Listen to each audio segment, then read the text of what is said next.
Good morning, सुप्रभात, नमस्कार, आदाब दोस्तों। यह है आपका अपना प्रिय डॉक्टर आदि कश्यप मुंबई से मानुस आपके लिए लेकर आया आपका मनपसंद प्रोग्राम पॉजिटिव कर्म। एपिसोड नंबर है 1356 और आज की कहानी है रोटी की महक। रोटी सबको अच्छी लगती है। कहते हैं ना कि पापी पेट का सवाल है और रोटी की तलाश सभी को होती है। सुभाष पंत द्वारा भेजी हुई ये कहानी मुझे उम्मीद है कि आपको पसंद आएगी। मैं भी अभी रोटी की तलाश में रोटी खाने की तैयारी कर रहा हूं, लेकिन उससे पहले मैं इस कहानी को आपको रिकॉर्ड करके भेजना चाहता हूं। शुरुआत करता हूं सुभाष पंत द्वारा भेजी हुई कहानी रोटी की महक। उसके पास बेचने के लिए कुछ भी नहीं बचा था। बदन पर एक खस्ता हालत कमीज और पैंट थी और पैरों में टूटी चप्पल। जाहिर है इसमें से कोई भी चीज बिक नहीं सकती थी। शहर अपने पूरे विस्तार और गहमागामी के साथ पसरा हुआ था। अगर शहर कुछ दबा सिकुड़ा सा होता तो संभव है कि उसकी भूख भी कुछ सिकुड़ जाती, लेकिन एकदम दूर दूर तक फैले महानगर में उसकी भूख भी फैलकर चौड़ी हो गई थी। जैसे उसके अनेक मुहाने खुल गए हों। इससे पार पाने में सिर्फ दो ही विकल्प उसके पास थे, भीख और चोरी। भीख मांगने की कलात्मक बारीकी उसे नहीं आती थी। निश्चय ही भीख मांगना एक कलात्मक खूबी है जो किसी के भीतर संवेदनाएं जगाकर उसकी जेब तक पहुंचती है। वो लंगड़ा, लूला, अंधा या अन्य शारीरिक विकृति संपन्न भी नहीं था और ना ही उसके पास कोई धार्मिक कौशल था। और दूसरा विकल्प था चोरी, जो उसे भीख मांगने की तुलना में अधिक सम्मानजनक और उत्तेजना पूर्ण लगा।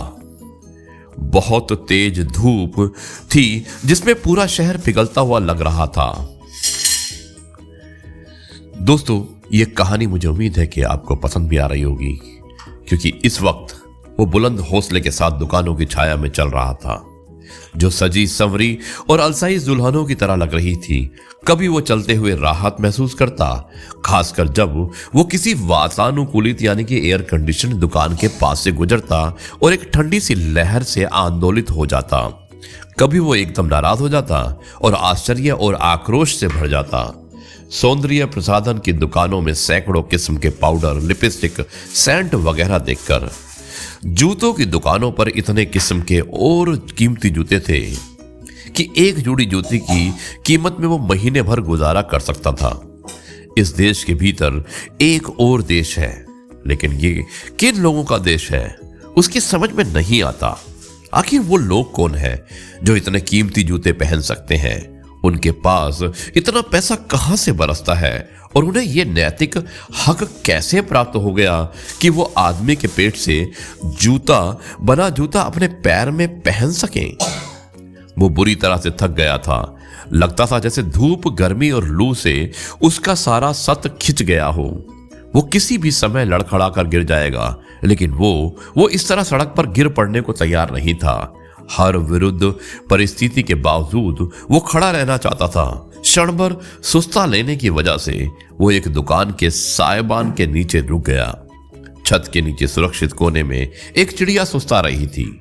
बाहर चटक धूप में एक लड़का गीत गाते हुए चने मुरमुरे बेच रहा था। सूरज जंगली सुअर की तरह बौखलाया हुआ था, जो कहीं भी और किसी भी वक्त घात कर सकता था, लेकिन आम दरख्त जारी था। यात्री डंडे पकड़कर बसों के पायदान पर लटके हुए थे। जिंदगी लस्त पस्त जरूर थी, थकी हुई नहीं थी। क्षण भर सुस्ता लेने के बाद चिड़िया ने अपने पंख फैलाए और गहरे आत्मविश्वास के साथ आसमान का सीना चाक करते हुए अपनी यात्रा पर उड़ गई। वो भी खड़ा हो गया। थोड़ी दूर पर एक बड़ा होटल था जिसमें रंग बिरंगी ध्वजाएं फरवरा रही थी। सहसा उसके मन में विचार आया कि उसे जबरदस्ती होटल में घुसकर अपने लिए लंच ऑर्डर कर देना चाहिए। पैसे उसकी जेब में नहीं थे। ज्यादा से ज्यादा यही हुआ कि बिल अदा ना किए जाने की स्थिति में उसकी पिटाई की जाएगी अथवा उसे जूठे बर्तन साफ करने को विवश किया जाएगा। अब वो तैयार था, लेकिन वो अपने विचार को कार्य रूप में परिणित नहीं कर पाया। दरबान ने उसे गेट पर ही रोक दिया और दपट कर भगा दिया। इस तरह एक सिनेमाई संयोग नहीं हो सका जिसके होने की कल्पना में वो क्षण भर पहले उत्साह से भर गया था। वो सतर्क निगाह से इधर उधर देखते हुए और दरबान को मन ही मन गालियां बकते हुए आगे बढ़ गया। एक बेकरी के पास उसके पैर ठिठक गए। यहां कांच की अलमारियों में एक अन्य बेकरी में सामान के साथ डबल रोटियां रखी हुई थी, एकदम गुदगुदी रोटियां, जिनके गुदगुदेपन को वो अपारदर्शी रैपर के बावजूद महसूस कर रहा था और जिसकी सुगंध शीशे को भेद कर उसकी नाक तक पहुंच रही थी। उसे लगा कि यहां से रोटी चुराया जाना काफी सुरक्षित है। बेकरी का मालिक एक मोटा थुलथुला आदमी था। उसके सर पर पंखा पूरी तरह गति से घूम रहा था और वो तब भी पसीने से लथपथ था, जिसके कारण उसके चेहरे पर नाराजगी का भाव था। वो काउंटर पर सबसे दूर की अलमारी के पास खड़ा हो गया। उसने अनुमान लगाया कि इस अलमारी का कांच तोड़कर रोटी चुराने में सफल हो सकता हूं। बेकरी का मालिक जितने भी चुस्ती करे उस तक नहीं पहुंच सकता। पूरी तरह आश्वस्त हो जाने पर उसने तेजी से मुरक्का और मुक्का मारकर अलमारी का कांच तोड़ दिया, लेकिन उसका अनुमान एकदम गलत निकला। बेकरी का मालिक जरूरत से ज्यादा सुरक्षित था और बेकरी के मालिक ने उसे पकड़ लिया और पकड़ने के बाद उसे पुलिस के हवाले कर दिया। दोस्तों, इसे कहते हैं कि रोटी की तलाश, उसके लिए इंसान कुछ भी कर सकता है। मुझे उम्मीद है कि यह कहानी आपको अवश्य पसंद आई होगी।